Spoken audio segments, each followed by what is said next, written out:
నమస్కారం సిటీ వార్తలకు స్వాగతం. ముందుగా ముఖ్యాంశాలు. శాంతి భద్రతలకు విఘాతం కలిగిస్తే ఉపేక్షించేది లేదు. రౌడీజానికి పాల్పడితే కఠిన చర్యలు తప్పవు. అసెంబ్లీలో సీఎం చంద్రబాబు.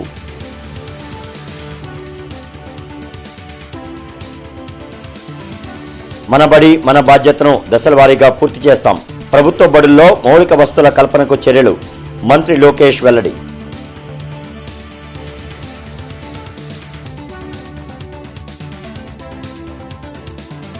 సీఎం చంద్రబాబు అధ్యక్షతన సిఆర్డీఏ అథారిటీ సమావేశం. 40,000 కోట్ల విలువ నిర్మాణ పనులకు ఆమోదం తెలుపుతూ నిర్ణయం.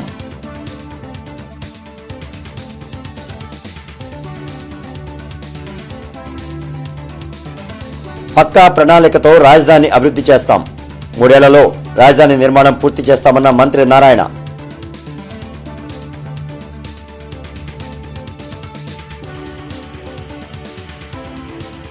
మిర్చి రైతులను ప్రభుత్వం అన్ని విధాలా ఆదుకోవాలి.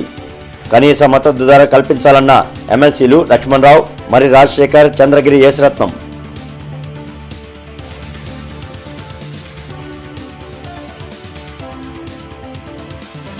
నగరంలో పర్యటించిన కమిషనర్ పులి శ్రీనివాసులు. అన్నా క్యాంటీన్ల పరిశీలన, పలు అభివృద్ధి పనులపై సూచన.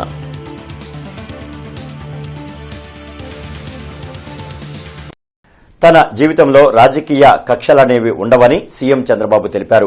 ముఠాల కుమ్ములాట్లు ఇక చల్లవని, రాష్ట్రంలో రౌడీలు ఉండటానికి వీల్లేదని స్పష్టం చేశారు. శాంతి భద్రతలపై అసెంబ్లీలో సీఎం చంద్రబాబు మాట్లాడారు.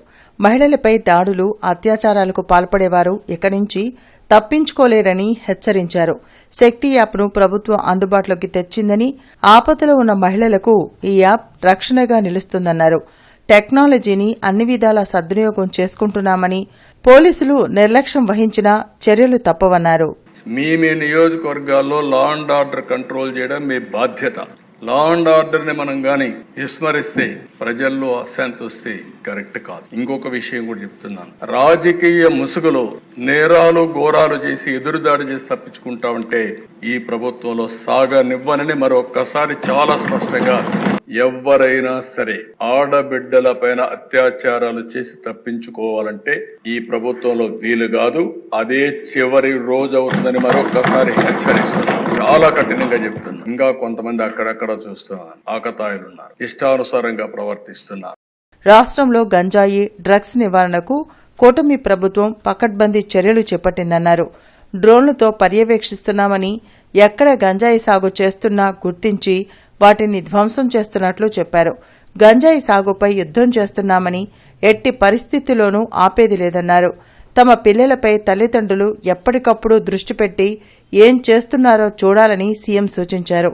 అటవీ భూములను కూడా గత ప్రభుత్వంలో కబ్జా చేశారని, పటిష్ట చట్టం ద్వారా ఇప్పుడు భూ కబ్జాలను అరికట్టనున్నట్లు తెలిపారు. కొంతమంది గంజాయికి అలవాటు పడి, డ్రగ్స్ కి అలవాటు పడి అలాంటి వ్యక్తులు రాత్రి మారిపోతారంటే చాలా సమస్య ఉంటుంది. అడిక్షన్ అయిపోయి ఉంటారని చెప్పి చెప్పాను. అది ఇంకా కంటిన్యూ అయ్యే పరిస్థితి ఉంది. ఏదేమైనా దిశ గంజాయి పైన, డ్రగ్స్ పైన ఉక్కు పాదం మోపాం. ఈగలనే ప్రత్యేక వ్యవస్థ తీసుకొచ్చాం. నేను ఈ రాష్ట్రంలో ఉండే ప్రజలందరికీ విజ్ఞప్తి చేస్తున్నా, మీ పిల్లల్ని, మీ కుటుంబ సభ్యుల్ని మీరు కూడా కంట్రోల్ చేయాల్సిన అవసరం ఉంది. ఏ కంప్లైంట్ వచ్చినా ఇప్పటికి కూడా ఇక్కడ అన్ని సమస్యల పరిష్కారం చేయగలుగుతున్నాం. కానీ వీళ్ళు చేసినటువంటి ఈ భూ వివాదాలు, ల్యాండ్ రిలేటెడ్ కాన్ఫ్లిక్ట్స్ అయితే భయంకరంగా తయారైనాయి. 22A ఉపయోగించారు, రికార్డ్స్ తారుమారు చేశారు, ప్రభుత్వ భూములు కొట్టేశారు, ఫారెస్ట్ భూములు కొట్టారు. ఇవి మామూలుగా ఫారెస్ట్ భూముల దగ్గరికి ఎవరు పోరు, అలాంటివి కూడా జరిగే పరిస్థితి వచ్చింది. అందుకే ఈ ప్రత్యేక చట్టం కూడా గుజరాత్లో చాలా బాగా పనిచేసింది. మనబడి మన భవిష్యత్ పనులను దశలవారీగా పూర్తి చేస్తామని మంత్రి నారా లోకేష్ అన్నారు. అసెంబ్లీ క్వశ్చన్ అవర్లో సభ్యులు అడిగిన ప్రశ్నలకు ఆయన సమాధానమిచ్చారు. రాష్ట్రంలో మనబడి మన భవిష్యత్ పథకంలో పేజ్ 1, 2, 3 కింద చేపట్టిన పనులు వివిధ దశల్లో ఉన్నాయని మంత్రి లోకేష్ చెప్పారు. రాష్ట్రంలోని అన్ని ప్రభుత్వ పాఠశాలల్లో కనీస మౌలిక వసతుల కల్పనకు చర్యలు చేపట్టామని తెలిపారు. గవర్నమెంట్ స్కూల్స్ కు 5 స్టార్ రేటింగ్ తీసుకురావాలంటే 13,524 కోట్లు అవసరం అవుతుందన్నారు. శాసనసభ్యులు ప్రభుత్వ స్కూల్స్ ను దత్తత తీసుకుని CSR ఫండ్స్ ఇతర కార్యక్రమాల ద్వారా చేయాలని సూచించారు. అధ్యక్ష, ఇప్పుడు వాస్తవంగా అధ్యక్ష అన్ని ప్రభుత్వ పాఠశాలల్ని మనం 5 స్టార్స్ రేటింగ్ తీసుకురావాలి. సుమారుగా ఈ రోజు SSR రేట్ ప్రకారం 13,526 కోట్ల రూపాయలు అవసరం ఉంది అధ్యక్ష. సో ఇదేదో ఒక్క రోజులో చేసేస్తాం, ఒకేసారి అయిపోతుంది అనుకుంటాం, ప్రమాదకరం. చేయలేం అధ్యక్ష. ఒక రోజు అయ్యే పని కాదు. అందరం కలిసికట్టుగా పని చేస్తే ఒక 5 నుంచి 7 సంవత్సరాలు పడుతుంది అధ్యక్ష.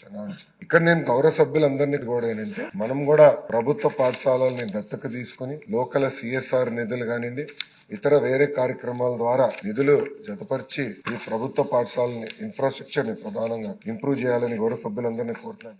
కమిషనర్ పులి శ్రీనివాసులు మిర్చాడ్ దగ్గరలోని అన్నా క్యాంటీన్ను పరిశీలించి ప్రజలతో మాట్లాడి సిబ్బందికి తగు ఆదేశాలు జారీ చేశారు. ఈ సందర్భంగా కమిషనర్ పులి శ్రీనివాసులు మాట్లాడుతూ అన్నా క్యాంటీన్ల ద్వారా 5 రూపాయలకే నాణ్యమైన రుచికరమైన ఆహారం పేదలకు అందుతుందన్నారు. ప్రధానంగా మిర్చాడ్ దగ్గరలోని క్యాంటీన్లో పూటకు 500 మందికి పైగా ఆహారం తీసుకుంటున్నారన్నారు. ప్రజలు కూడా ఆహార నాణ్యత, రుచిపై సంతృప్తి వ్యక్తం చేస్తున్నారన్నారు.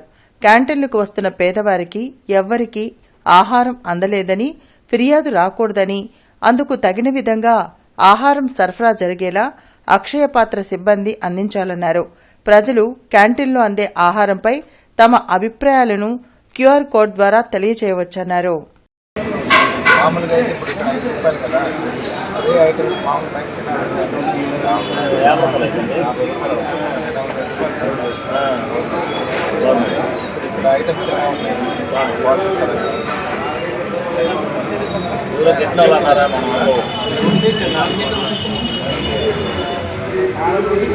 ఏమన్నా కొత్త ఐటమ్స్ చేస్తే బాగుంటుంది.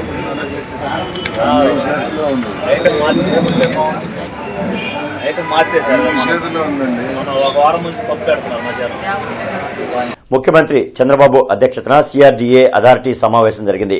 అసెంబ్లీలోని సీఎం కార్యాలయంలో నిర్వహించిన ఈ సమావేశంలో మంత్రులు నారాయణ, పయ్యావుల కేశవ్, CS విజయానంద్, ఇతర ఉన్నతాధికారులు పాల్గొన్నారు.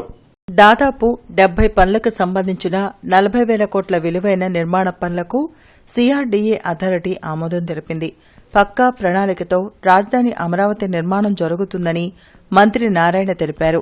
అథారిటీ సమావేశంలో తీసుకున్న నిర్ణయాలను ఆయన మీడియాకు వెల్లడించారు. గత 5 ఏళ్లలో రాజధాని నిర్మాణ పనులను కక్షతో వైసీపీ ప్రభుత్వం నిలిపివేయటం వల్ల కాంట్రాక్టర్లు తీవ్రంగా నష్టపోయారని చెప్పారు. కూటమి ప్రభుత్వం అధికారంలోకి వచ్చినప్పటి నుంచి టెక్నికల్ గా అన్ని సమస్యలను పరిష్కరించుకుంటూ రాజధాని నిర్మాణ పనులను వేగవంతం చేసేందుకు కృషి చేస్తున్నట్లు వివరించారు. మొత్తం 73 వర్క్స్కి యాక్చువల్గా అథారిటీలో అప్రూవల్ తీసుకోవడం జరిగింది. 48,012 కోట్లు. 73 వర్క్స్కి గత అథారిటీలో క్యాబినెట్లో 48,012 కోట్లకి యాక్చువల్గా అప్రూవ్ తీసుకున్నాం. దాంట్లో యాక్చువల్గా 59 టెండర్లు యాక్చువల్గా నిన్నటికి ఓపెన్ చేశారు. దానికి 37,702.15 కోట్లు. 31 సంస్థలకి యాక్చువల్గా ల్యాండ్స్ 2014-19 ఏదైతే అలాట్ చేసినామో వాటిల్లో 31 సంస్థలకి యాక్సెప్ట్ చేశారు. Amaravati capital city it is a self sufficient, అంటే దీనికి కావలసిన ఈ కన్స్ట్రక్షన్కి అయ్యే డబ్బు ఒక్క పైసా కూడా ప్రజల ట్యాక్సుల నుంచి ఖర్చు పెట్టము అని ముఖ్యమంత్రి గారు చెప్పారు. 100కి 100 రూపాయలు జరిగేది అదే. అమరావతి క్యాపిటల్ సిటీలో అయ్యే కన్స్ట్రక్షన్ ఏదైతే ఉందో ఈ 64,000 కోట్ల రూపాయలు, 4,000 ఎకరాల ల్యాండ్ యాక్చువల్గా డెవలప్డ్ ల్యాండ్, అంటే స్క్వేర్ యార్డ్స్లో మిగిలిన ల్యాండ్ ఉంటుంది. ఆ ల్యాండ్ని యాక్చువల్గా మార్టిగేజ్ చేయటం వల్ల, ఆక్షనైజ్ అమ్మటం వల్ల, ఇలా రకరకాల మార్గాల్లో దాని నుంచి వచ్చే ఇన్కమ్తోనే ఈ యొక్క అమరావతి క్యాపిటల్ సిటీ కట్టబోయేది. తాడేపల్లిలోని మాజీ సీఎం జగన్ ఇంటి వద్ద అగ్ని ప్రమాదం జరగడం అనుమానాలకు తావిస్తోందని మంత్రులు అచ్చెన్నాయుడు, కొల్లు రవీంద్ర ఆరోపించారు. గత ప్రభుత్వంలో జరిగిన మద్యం పాలసీ అవకతవకలపై సిట్యుయేషన్ రోజు సాయంత్రమే అగ్ని ప్రమాదం జరగడంపై మంత్రులు మాట్లాడారు. పోలీసులు ఘటనపై కేసు నమోదు చేసి సీసీటీవీ ఫుటేజ్ అడిగితే ఇప్పటి వరకు మాజీ సీఎం కార్యాలయం నుంచి స్పందన లేదన్నారు. ఎంక్వైరీ కూడా వేయడం జరిగింది. ఎందుకంటే డిస్టరీస్ లో జరిగినటువంటి ఆనాడు మరి ఏ పరిస్థితుల్లో వాళ్ళు కొంతమందిని బలవంతంగా లాక్కుని పనికిరాని బ్రాండ్స్ అధ్యక్ష 29 బ్రాండ్లు మనం వచ్చాక రద్దు చేశాం. ఇవాళ మొత్తం 350 బ్రాండ్స్ దగ్గర 300 పైన బ్రాండ్స్ ఇవాళ రాష్ట్రం అవైలబిలిటీ చేయగలిగాం. ఇవాళ ఈ క్యాష్ పేమెంట్స్ కూడా గతంలో ఎవరైనా వెళ్ళి మేము డిజిటల్ పేమెంట్ చేస్తామంటే లేదు క్యాష్ ఇవ్వండి అని చెప్పి వసూలు చేసుకున్నది దాదాపు 99,000 కోట్ల రూపాయలు ఓన్లీ క్యాష్ జరిగిందనేది మరి దాని మీద కూడా ఇప్పుడు సిబిసిఐడి ఎంక్వైరీ కూడా జరుగుతుంది అధ్యక్ష. అదే కాకుండా మొన్న ఒక సిట్ కూడా ఏర్పాటు చేయడం జరిగింది అధ్యక్ష. ఈ సిట్ ద్వారా మధ్యలో జరిగినటువంటి ఏదైతే కేసు కింద అని చెప్పి కలెక్ట్ చేశారనేది కొంత ఇన్ఫర్మేషన్ కొంత తెలియటం వల్ల సిట్ వేసిన జరిగింది అధ్యక్ష. సిట్ వేసిన సాయంత్రానికి తాడేపల్లి ప్యాలెస్ లో మొత్తం తగలబెట్టేశారు అధ్యక్ష. ఫైల్స్ అన్ని కూడా తగలబెట్టేశారు అధ్యక్ష. అంటే ఇందులో ఎంతమంది ఇన్వాల్వ్ అయ్యారు, ఎంత పెద్దలు ఇన్వాల్వ్ అయ్యారు దానికి ఇదే ఒక నిదర్శనం అధ్యక్ష. ఎట్టి పరిస్థితుల్లో కూడా ప్రభుత్వం చాలా సీరియస్ గా ఉంది. మైను శాండ్ ఆ రోజు ఫైళ్లు తగలబడ్డాయి. వెంటనే ప్రభుత్వం అప్రమత్తమై అక్కడికి వెళ్లి ప్రభుత్వ సీసీ కెమెరాలు ఏవి ఉన్నాయో చూసి మొత్తం వెరిఫై చేశారు. అక్కడ ఉన్నటువంటి సీసీ కెమెరాల్లో కొంత సమాచారమే వచ్చింది. మా ఆఫీసర్స్ ఒక లేఖ రాసి మా దగ్గర కొంతే సమాచారం ఉంది, మీ దగ్గర కూడా సీసీ కెమెరాలు ఉన్నాయి, మీ దగ్గర ఉన్న ఇన్ఫర్మేషన్ మాకు ఇవ్వండి అని 3-4 సార్లు అడిగితే బాధ్యత కలిగినటువంటి వ్యక్తులైతే కనీసం ఇన్సిడెంట్ జరిగినప్పుడు అక్కడ ఏం జరిగిందో బయటికి చెప్పాలని ఆలోచన ఉన్నటువంటి వ్యక్తులైతే ఇగో మా దగ్గర కూడా ఈ సమాచారం ఉంది, దీన్ని కూడా మీరు తీసుకొని 2 క్లబ్స్ చేసి ఎవడు తప్పు చేశాడో వాడిని శిక్షించండి అని చెప్పాలి అధ్యక్ష. కానీ బాధ్యత రాహిత్యంగా ఇవ్వకుండా మళ్ళీ ఎదురుదాడు అధ్యక్ష. మా నాయకుడిని హతమార్చేయాలని, మా నాయకుడిని దాడి చేయాలని చాలా మంది ప్రయత్నం చేస్తున్నారని చెప్పి మళ్ళీ తిరిగి పోలీస్ స్టేషన్లో కంప్లైంట్ ఇచ్చిన పరిస్థితి అయితే ఏమనాలి. రేపటి రంజాన్ వేళలు సహారీ ఉదయం 5:02 ఇఫ్తార్ సాయంత్రం 6:22 మిర్చి రైతులను ప్రభుత్వం అన్ని విధాలా ఆదుకోవాలని ప్రభుత్వాన్ని ఎమ్మెల్సీలు లక్ష్మణరావు, మరి రాజశేఖర్, చంద్రగిరి యేసురత్నం కోరారు. శాసన మండలిలో ఎమ్మెల్సీలు మాట్లాడారు. కనీస మద్దతు ధర లేక మిర్చి రైతులు ఆందోళనలో ఉన్నారని చెప్పారు. మద్దతు ధరకు అదనంగా ప్రభుత్వం 1,000 రూపాయలైనా ఇచ్చి రైతులకు అండగా నిలవాలని సూచించారు. పెదకూరుపాడు, ఫిరంగిపురం, క్రోసూరు ప్రాంతాల్లో నకిలీ విత్తనాలతో రైతులు నష్టపోతున్నారని, దీనిపై ప్రభుత్వం ప్రత్యేక దృష్టి పెట్టాలని కోరారు. ఉమ్మడి గుంటూరు జిల్లాలో పెదకూరపాడు, క్రోసూరు, ఫిరంగిపురం, నేను ఏరియాలతో సహా చెప్తున్నాను అధ్యక్ష, అక్కడ ఈ నకిలీ విత్తనాల వల్ల రైతాంగం పెద్ద ఎత్తున నష్టపోయింది ఈ సంవత్సరంలోనే. మరి దానికి సంబంధించి మంత్రి గారు వారి అధికారుల ద్వారా ఎంక్వైరీ చేయించి తగిన చర్యలు తీసుకోవాలని మీ ద్వారా కోరుతున్నాను. ఏరియాస్ కూడా చెప్తున్నా అధ్యక్ష, పెదకూరపాడు, క్రోసూరు, ఫిరంగిపురం. ఏదైతే కల్తీ విత్తనాలు అధ్యక్ష నేను చెప్పడం అతిశయోక్తి కాదు కానీ అధ్యక్ష, 19లో మరి రైతు భరోసా కేంద్రాలు వచ్చిన తర్వాత అధ్యక్ష భూమిలో నత్రజని వేయాలా, జింక్ వేయాలా అనే దగ్గర నుంచి మంచి విత్తనాలు ప్రభుత్వం ఇచ్చేసి మంచి విత్తనాలు ఇచ్చేసి మంచి పంట పండే విధంగా సహాయం చేసి పండిన పంట కూడా మంచి ధర వచ్చే విత్తనాలు అధ్యక్ష. ప్రైవేటు వ్యాపారస్తులు ఇచ్చేటువంటి విత్తనాలు 10 గ్రాములు వచ్చి 900 నుంచి 1000 రూపాయలు ఉంటుంది. అట్లాంటి 10 గ్రాముల్ని 10 నుంచి 12 ప్యాకెట్లు తీసుకోవాలి. అక్కడ 12,000 రూపాయలు విత్తనాలకు ఖర్చు అవుతా ఉంది. ఆ 12,000 తీసుకెళ్లి ఈ విత్తనాలని నారు పోసి పెంచేవాడు ఉంటాడు ఒకడు, వాడికి ఇస్తే వాడు పెంచి ఇచ్చినందుకు 7 నుంచి 8,000 రూపాయలు కలెక్ట్ చేస్తాడు. మరి దాన్ని పెంచిన తర్వాత తీసుకొచ్చి నాటడం కోసం రాష్ట్ర ప్రభుత్వం ఎన్నికలకు ముందు ఇచ్చిన హామీలను నెరవేర్చి విశాఖ స్టీల్ ప్లాంట్ను కాపాడాలని సిపిఎం నాయకులు హనుమంతరావు ధ్వజమెత్తారు. బ్రాడీపేటలోని సిపిఎం కార్యాలయంలో జరిగిన మీడియా సమావేశంలో నేతలు మాట్లాడారు. కేంద్ర రాష్ట్ర ప్రభుత్వాలు విశాఖ స్టీల్ ప్లాంట్ను ప్రైవేటీకరణ చేసే కుట్రలు చేస్తున్నారని మండిపడ్డారు. 900 మంది విశాఖ స్టీల్ ఉద్యోగులను వీఆర్ఎస్ పేరుతో తొలగించారని అన్నారు. విశాఖ స్టీల్ ప్లాంట్ను కాపాడుకునేందుకు మార్చి 14న లార్జ్ సెంటర్లో పెద్ద ఎత్తున నిరసన కార్యక్రమం చేపట్టనున్నట్లు తెలిపారు. ఈ కార్యక్రమంలో అందరూ పాల్గొని జయప్రదం చేయాలని కోరారు. ఈ కార్యక్రమంలో లక్ష్మణరావు, కె కోటయ్య, ఎం రవికుమార్, శ్రీనివాసరావు, బి ముత్యాలరావు, అంజుబాబు తదితరులు పాల్గొన్నారు. దేనికి సరిపోతుందని చెప్పి చెబుతున్నాం. కేంద్ర రాష్ట్ర ప్రభుత్వాలకు చిత్తశుద్ధి ఉన్నట్టయితే వీఆర్ఎస్కి 1240 కోట్లు ప్రకటించేవాళ్ళు కాదు. గత నెలలో 900 మంది కాంట్రాక్ట్ కార్మికులు తీసేశారు. ఇంకా 2 దశల్లో 3 దశల్లో మిగతా వాళ్ళు కూడా తీసేయడానికి రంగం సిద్ధమైంది. అదేవిధంగా ఇవాళ బ్లాస్ట్ ఫర్నిచర్ 3 ఉంటే ఒకటే పనిచేస్తూ ఉన్నాయి. కుమారస్వామి గారు 2గా ప్రారంభిస్తామని చెప్పారు, ఇంతవరకు అది ప్రారంభించలేదు. కాబట్టి కేంద్ర రాష్ట్ర ప్రభుత్వాలు విశాఖ స్టీల్ ప్లాంట్ని కుట్ర ప్రైవేటీకరణ చేసే కుట్రలోనే ఉన్నారు. రేపు 14వ తారీఖున 11 గంటలకు లాడ్జ్ సెంటర్ నిరసన కార్యక్రమం ఉంది. కాబట్టి ఈ జిల్లాలో ఉన్న ప్రజలందరూ, కార్మికులు, కార్మిక సంఘాలు అందరూ కూడా కలిసి జయప్రదం చేయాలని మీ ద్వారా మనం చేస్తా ఉన్నాం. మరోపక్క కాంట్రాక్ట్ కార్మికులుగా పనిచేస్తున్నటువంటి వాళ్ళకి 5 నెలల నుంచి వేతనాలు ఇవ్వనటువంటి పరిస్థితుంది. కాబట్టి కార్మికులకి, ఉద్యోగులకి పూర్తి స్థాయిలో వేతనాలు ఇవ్వకుండా ఇబ్బందులకు గురి చేస్తూ మీరు పరిశ్రమను ఏ విధంగా పరిరక్షిస్తారని చెప్పేసి మేము ప్రశ్నిస్తూ ఉన్నాం. రెండోది, ఈరోజు సొంత గనులు ఇవ్వటం కోసం మేము పాటుపడతామని చెప్పేసి అన్నారు. ఇక్కడ విశాఖ ఉక్కుకు తప్ప మిగతా అన్ని చోట్ల సొంత గనులు ఉన్నటువంటి పరిస్థితుంది. ప్రభుత్వం వైపు నుంచి ఎటువంటి చర్యలు మీరు తీసుకుంటున్నారని కూడా మేము ప్రశ్నిస్తూ ఉన్నాం. కాబట్టి విశాఖ ఉక్కు పరిరక్షించాలంటే ఖచ్చితంగా సొంత గనులు కేటాయించాలా. ఏదైతే ఉద్యోగులు ఉన్నారో వారందరూ కూడా వేతనాలు ఇవ్వడంతో పాటు ఖాళీలైనటువంటి పోస్టులను కూడా భర్తీ చేయడంతో పాటు చర్యలు చేపట్టాలా. కూటమి ప్రభుత్వం పట్టణ పేదలకు 2 సెంట్లు, పల్లె పేదలకు 3 సెంట్లు ఇళ్ల స్థలాలు ఇస్తామని నిలువునా మోసం చేసిందని సిపిఐ జిల్లా కార్యదర్శి జంగాల అజయ్ కుమార్ మండిపడ్డారు. కొత్తపేట మల్లలింగం భవన్లో జరిగిన మీడియా సమావేశంలో జిల్లా కార్యదర్శి జంగాల అజయ్ కుమార్ మాట్లాడారు. నిరుపేదలకు ఇంటి స్థలాలు ఇస్తామంటే నమ్మి గెలిపించారని గుర్తు చేశారు. దెబ్బతింటున్న రైతాంగానికి 20,000 ముందస్తు సాయం అందిస్తానని మాట తప్పారని మండిపడ్డారు. తక్షణమే సీఎం చంద్రబాబు రైతులకు 20,000 పంట సాయం అందించాలని డిమాండ్ చేశారు. ఈ కార్యక్రమంలో గని, వలి, జంగాల చైతన్య, కొల్లి రంగారెడ్డి తదితరులు పాల్గొన్నారు. దెబ్బతింటున్నటువంటి రైతాంగానికి 20,000 రూపాయలు ముందస్తు పెట్టుబడి సాయం చేస్తానని చెప్పాడు.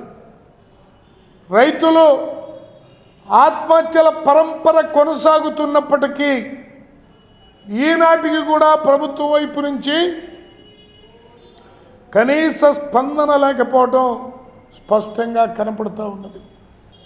అందుకని చంద్రబాబు గారు చెప్పిన హామీ ప్రకారం 20,000 తక్షణమే రైతులకి ఇవ్వాలి. అలాగే మిర్చి పండించినటువంటి రైతులకి గిట్టుబాటు ధర 25,000 రూపాయలకి పెంచాలని సిపిఐగా డిమాండ్ చేస్తూ ఉన్నాం. కమిషనర్ పులి శ్రీనివాసరావు తన రోజువారీ పర్యటనలో భాగంగా GMC medical shed, Sangadigunta, Kothapeta, రైలుపేటలోని పలు ప్రాంతాల్లో పర్యటించి పారిశుధ్యం, అభివృద్ధి పనులను పరిశీలించారు. ఈ సందర్భంగా కమిషనర్ మాట్లాడుతూ నగరపాలక సంస్థ పరిధిలో పారిశుద్ధ పనుల్లో మెరుగుదల ఉండాలని, ఇప్పటికే ప్రజారోగ్య విభాగం పటిష్టతకు ప్రణాళికాబద్దమైన చర్యలు తీసుకున్నామని తెలిపారు. డివిజన్ల వారీగా వాహనాలు, పుష్కార్స్ అన్నీ అందుబాటులో ఉన్నాయని, ఎక్కడా పారిశుద్ధ పనుల్లో ఫిర్యాదులు రావడానికి వీల్లేదన్నారు. అనంతరం సంగడిగుంట, కొత్తపేట, రైలుపేటల్లో పారిశుద్ధ పనులను తనిఖీ చేసి మైక్రో ప్యాకెట్స్, ఇంటింటి చెత్త సేకరణ 100% జరగాలన్నారు. జీటీ రోడ్లో స్వీపింగ్ మిషన్ల పనితీరు పరిశీలించి మెయిన్ రోడ్ల డివైడర్ల పక్కన పరిశుభ్రంగా ఉండేలా ప్రతిరోజు స్వీపింగ్ జరగాలన్నారు. సూపర్వైజర్ పేరుతోటి వర్క్ ఎగ్గొట్టి ఎవరు కూడా మీతో ఉండటానికి వీల్లేదు. ఇది మళ్ళీ రిపీట్ చేస్తున్నాను. ఇప్పుడు నేను ర్యాండమ్గా కొన్ని డివిజన్స్ నేను విజిట్ చేయబోతున్నాను. చేసిన తర్వాత సూపర్వైజర్లు అనే వాళ్ళకి కనిపెట్టడం మాత్రం ఊరుకోండి.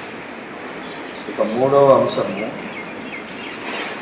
ఈ సెక్రటరీస్ కూడా ఎవరైనా సరే 5:30 to 10:30 లేదా 11 పని అయిపోయేంత వరకు వీళ్ళు ఉన్నారా లేదా ఒకసారి వాచ్ చేసుకోండి. సెయింట్ జోసెఫ్ చర్చిలో అంతర్జాతీయ మహిళా దినోత్సవ వేడుకలు జరిగాయి. ఈ సందర్భంగా పలువురు మహిళలను సన్మానించారు. సెయింట్ జోసెఫ్ చర్చిలో జరిగిన అంతర్జాతీయ మహిళా దినోత్సవ వేడుకలో బిషప్ చిన్నాబత్తిని భాగ్యయ్య ముఖ్య అతిథిగా పాల్గొన్నారు. ఈ సందర్భంగా ఆయన మాట్లాడుతూ మహిళలు అన్ని రంగాల్లో ముందుకు వెళ్లాలని సూచించారు. అందరూ సమిష్టిగా కృషి చేసి అభివృద్ధి సాధించాలని కోరారు. ఈ కార్యక్రమంలో బిఎం లీలాకుమారి, జేఎంజే మేరీకుమారి మహిళలు పాల్గొన్నారు. అంతర్జాతీయ మహిళా దినోత్సవాన్ని ఈనాడు మేము కొనియాడుతూ ఉన్నటువంటి ఈ సందర్భంలో మరి ఇక్కడ ప్రతి విచారణ నుండి ఎంతోమంది మహిళలు ఇక్కడికి రావడం, సమావేశం కావడం అనేటువంటిది జరిగింది. మరి వాళ్ళందరూ కూడా ఈనాడు మరి ఈ సంవత్సరము యాక్సలరేట్ యాక్షన్ అన్నటువంటి దాని మీద ధ్యానం చేస్తూ ఉన్నారు. వాళ్ళు ఇన్ని సంవత్సరాలుగా వాళ్ళు చేస్తూ ఉన్నటువంటి పనులు మరి సాధించలేనటువంటి విషయాల్లో ఇంకా ఎక్కువగా చొరవ తీసుకోవాలి, ఎక్కువగా వారు శక్తిని మరి యుక్తిని ఉపయోగించి ముందుకు వెళ్ళాలి, మరి వాళ్ళ యొక్క పనితనాల్లో ఇంకా ఎక్కువగా చురుకుగా పనిచేయాలి అన్నటువంటి దానిని తెలియజేయడం జరిగింది. జొన్నలగడ్డ రూరల్లో గల జిల్లా పరిషత్ ఉన్నత పాఠశాలలో 10వ తరగతి చదువుతున్న విద్యార్థులకు మోటివేషనల్ స్పీచ్ తో పాటు పరీక్షలకు అవసరమైన ఎగ్జామినేషన్ కిట్స్ పంపిణీ కార్యక్రమం వర్సటైల్ సర్వీసెస్ ట్రస్ట్ మరియు శ్రీకృష్ణ అకాడమీ ఆధ్వర్యంలో జరిగింది. ఈ సందర్భంగా ట్రస్ట్ చైర్మన్ పాసం శ్రీకృష్ణదేవరాయ యాదవ్ మాట్లాడుతూ, నిన్న నుంచి నేర్చుకో, నేటి నుంచి జీవించు, రేపటి గురించి ఆశించు, జీవితమనే యుద్ధంలో గెలవడానికి ధైర్యాన్ని మించిన ఆయుధం లేదు, చీమను చూసి క్రమశిక్షణ, భూమిని చూసి ఓర్పును ప్రతి ఒక్క విద్యార్థి నేర్చుకోవాలని అన్నారు. ట్రస్ట్ సభ్యులు పాసం సర్దార్ అభినంద్ యాదవ్ మాట్లాడుతూ, విద్య మనుగడ కోసం మాత్రమే కాకుండా అవగాహనను పెంపొందించే సాధనం కావాలని అన్నారు. విద్యార్థులు కొన్ని జాగ్రత్తలు తీసుకుంటే ఎలాంటి మానసిక ఒత్తిడి లేకుండా మంచి మార్కులు సాధిస్తారని తెలిపారు.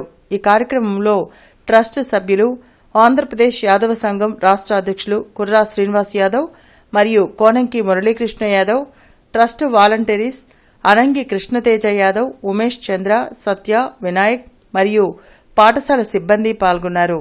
ఏం చేస్తారు, ఆత్రం తొందరగా రాసేయాలి, ఈ క్వశ్చన్ బాగా వచ్చు, దున్నేస్తాం అని ఏం చేస్తారు, ఆత్రంతో క్వశ్చన్ నెంబర్ 1 వేస్తారు. కాబట్టి మీరందరూ కూడా అలర్ట్గా ఉండాలి. ఎగ్జామ్ రాసేటప్పుడు ప్రతి క్వశ్చన్ నెంబర్ బాగా రాస్తున్నాం లేదా అలర్ట్గా ఉండాలి. తర్వాత లాస్ట్లో ఎక్కడ వచ్చేసరికి మనకి ఎగ్జామ్స్ జరిగినాయి. ఎగ్జామ్స్ జరిగిన తర్వాత ఒక 20-25 రోజులకు రిజల్ట్స్ వస్తాయి. రిజల్ట్స్ వచ్చిన తర్వాత అనుకుంటూ ఉంటాం, అదేంటి నాకు 500 రావాలి కదా, 450 వచ్చినాయి ఏంటి. సో ఏ పరిస్థితుల్లో ఉన్నా కూడా మీ యొక్క విలువ అలాగే ఉండాలని కోరుకుంటా ఉన్నా. ఒక మంచి కూతురులా, ఒక మంచి కొడుకులా, ఒక మంచి ఫ్రెండులా, అదేవిధంగా ఒక మంచి అన్నల, ఒక మంచి తమ్ముడుల, ఒక మంచి అక్కల, ఒక మంచి చెల్లిల, మీ మేడమ్స్కి, మీ సార్లకి అందరికీ కూడా ఒక మంచి విద్యార్థిలా, బెస్ట్ టీచర్ లాగా మీరందరూ కూడా ఉండాలని ఏ పరిస్థితుల్లో కూడా. గొర్రెలు మేకల అభివృద్ధి పెంపకందారుల సంక్షేమం కోసం రాష్ట్ర బడ్జెట్లో 2,500 కోట్లు కేటాయించాలంటూ గొర్రెలు మేకల పెంపకందారుల సంఘం ఆధ్వర్యంలో గుంటూరులో ధర్నా నిర్వహించారు. కొత్తపేటలోని ఆంధ్రప్రదేశ్ గొర్రెలు మేకల అభివృద్ధి సహకార సమాఖ్య కార్యాలయం ఎదుట గొర్రెలు మేకలు పెంపకందారుల సంఘం నాయకులు ఆందోళన కార్యక్రమం చేపట్టారు. ఈ సందర్భంగా రాష్ట్ర గౌరవ అధ్యక్షులు రామాంజనేయులు మాట్లాడుతూ, గొర్రెలు మేకల పెంపకందారులకు 5 లక్షల రుణం మంజూరు చేయాలని డిమాండ్ చేశారు. సంవత్సరానికి 4 సార్లు నట్టల నివారణ మందులు ఇవ్వాలని కోరారు. ఈ కార్యక్రమంలో సంఘం నాయకులు పాల్గొన్నారు. అత్యంత భూమి లేనటువంటి నిరుపేదలుగా ఉన్నటువంటి గొర్రెల మేకల పెంపకందారులు ఈ రాష్ట్రంలో అనేక సమస్యలు ఎదుర్కొంటూ ఉన్నారు. సాధారణ గొర్రెల మేకల పెంపకందారులకి కావలసినటువంటి సబ్సిడీ రుణాలు ప్రతి గొర్రెల మేకల పెంపకందారునికి 5 లక్షల రూపాయల రుణాలు మంజూరు చేసినట్లయితే వారి జీవన ఉపాధి బాగుపడుతుంది. అందుకే ఈ సందర్భంగా ఈ సమస్యలన్నిటి కూడా సమగ్రంగా ప్రభుత్వ దృష్టికి తీసుకుని రావడానికే ఈ ధర్నా నిర్వహిస్తూ ఉన్నాం. అందుకే ఈ ప్రభుత్వం ఇప్పటికైనా మరి రేపు రాష్ట్ర బడ్జెట్ ముగింపు సమావేశాల సందర్భంగా జరిగినటువంటి అన్యాయాన్ని, గొర్రెల మేకల పెంపకందారుల సంక్షేమం కోసం అధిక నిధులు కేటాయించాలి, కనీసం 2,500 కోట్ల రూపాయలు కేటాయించాలని చెప్పేసి రాష్ట్ర ప్రభుత్వాన్ని మా సంఘం తరపున డిమాండ్ చేస్తా ఉన్నాం. ఆశా కార్యకర్త సామ్రాజ్యం రాజకీయాల్లో తిరుగుతూ గ్రామస్తులను పట్టించుకోవడం లేదని డిఎంఎన్హెచ్ఓ రవికి ఉంగుటూరు గ్రామస్తులు ఫిర్యాదు చేశారు. అమరావతి మండలం ఉంగుటూరు ఆశా వర్కర్ సామ్రాజ్యంపై వచ్చిన ఫిర్యాదులపై అత్తలూరు పీహెచ్సీలో డిఎంహెచ్ఓ విచారణ చేపట్టారు. విధి నిర్వహణలో అలసత్వం వహించిందని వచ్చిన ఫిర్యాదులపై విచారణ చేస్తున్నామని డిఎంఎన్హెచ్ఓ రవి తెలిపారు. విచారణ వివరాలను కలెక్టర్కు పంపుతామని అన్నారు. ఈరోజు ఈ ఉంగుటూరు ఏఎన్ఎం మీద ఊర్లో ఉన్న వాళ్ళు కంప్లైంట్లు పెట్టున్నారు. ఆల్రెడీ సో ఈ కంప్లైంట్ నిమిత్తం ఈరోజు నేను ఎంక్వైరీకి వచ్చాను. గుంటూరు గ్రామస్తులు వచ్చారు, ఏఎన్ఎం గారు, అక్కడ మా మెడికల్ స్టాఫ్ వచ్చారు. సో వాళ్ళందరి కాడి నుంచి ఈ వాళ్ళ ఎక్స్ప్లెనేషన్ రైటింగ్ వాళ్ళందరి కాడి నుంచి తీసుకున్నాను. సో ఈ రిపోర్ట్ని నేను కలెక్టర్ గారికి సబ్మిట్ చేస్తాను 2-3 రోజుల్లో. తర్వాత కలెక్టర్ గారి ఆదేశాల మేరకు ఏం చేయాలి అన్నదాన్ని వారి ఆదేశాల మేరకు జరుగుతుంది. భారతదేశ సమాజంలో అస్పృశ్యులకు విద్య నేర్పిన తొలి ఉపాధ్యాయురాలు సావిత్రిబాయి ఫులే అని మాజీ మంత్రి డొక్కా మాణిక్యవరప్రసాద్ పేర్కొన్నారు. సావిత్రిబాయి పూలే 128వ వర్ధంతి సందర్భంగా వీసీకే పార్టీ రాష్ట్ర మహిళా విభాగం అధ్యక్షురాలు కె జయసుధ ఆధ్వర్యంలో అరండల్పేటలోని అమరావతి బుక్ హౌస్లో సావిత్రిబాయి పూలే వర్ధంతి కార్యక్రమం జరిగింది. ఈ సందర్భంగా సావిత్రిబాయి పూలే చిత్రపటానికి సీనియర్ న్యాయవాది వైకే పూలమాల వేసి ఘనంగా నివాళులర్పించారు. ఈ కార్యక్రమానికి కవి, జర్నలిస్ట్ అధ్యక్షత వహించారు. ఈ సందర్భంగా డొక్కా మాణిక్యవరప్రసాద్ మాట్లాడుతూ భారతదేశంలోని కుల సమాజం కారణంగా చదువులకు దూరమైన అస్పృశ్యులకు అగ్రవర్ణ సమాజాన్ని ఎదిరించి ధైర్యంగా చదువు చెప్పిన వీర వనిత సావిత్రిబాయి పూలే అని కొనియాడారు. దీంతో ఆమెపై వేధింపులకు, భౌతిక దాడులకు పూనుకున్నారని అన్నారు. పాఠశాలకు నడిచే దారిలో ఆమెపై బురద చల్లడం, రాళ్లు విసరడం, అసభ్య పదజాలాన్ని వాడడం వంటివి చేసేవారని వివరించారు. అగ్రవర్ణాల దాడిలో బురదతో మలినమైన చీరను పాఠశాలకు వెళ్లిన తర్వాత మళ్లీ మరొక చీర ధరించి చదువులు చెప్పేవారని వివరించారు.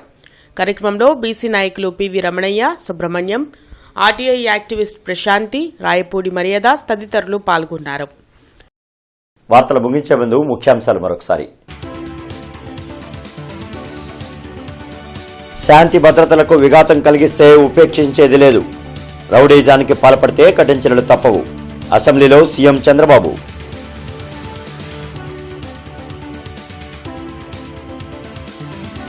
మన బడి మన బాధ్యతను దశల వారీగా పూర్తి చేస్తాం. ప్రభుత్వ బడుల్లో మౌలిక వసతుల కల్పనకు చర్యలు. మంత్రి లోకేష్ వెల్లడి.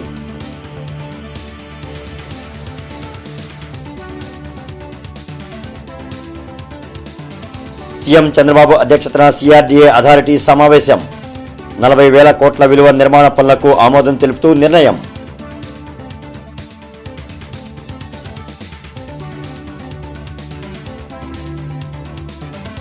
పక్కా ప్రణాళికతో రాజధాని అభివృద్ధి చేస్తాం.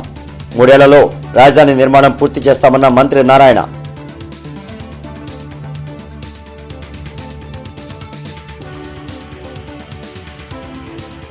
మిర్చి రైతులను ప్రభుత్వం అన్ని విధాలా ఆదుకోవాలి.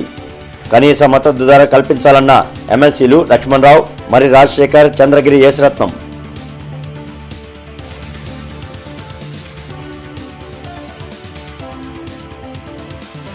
నగరంలో పర్యటించిన కమిషనర్ పులి శ్రీనివాసులు. అన్నా క్యాంటీన్ల పరిశీలన, పలు అభివృద్ధి పనులపై సూచన.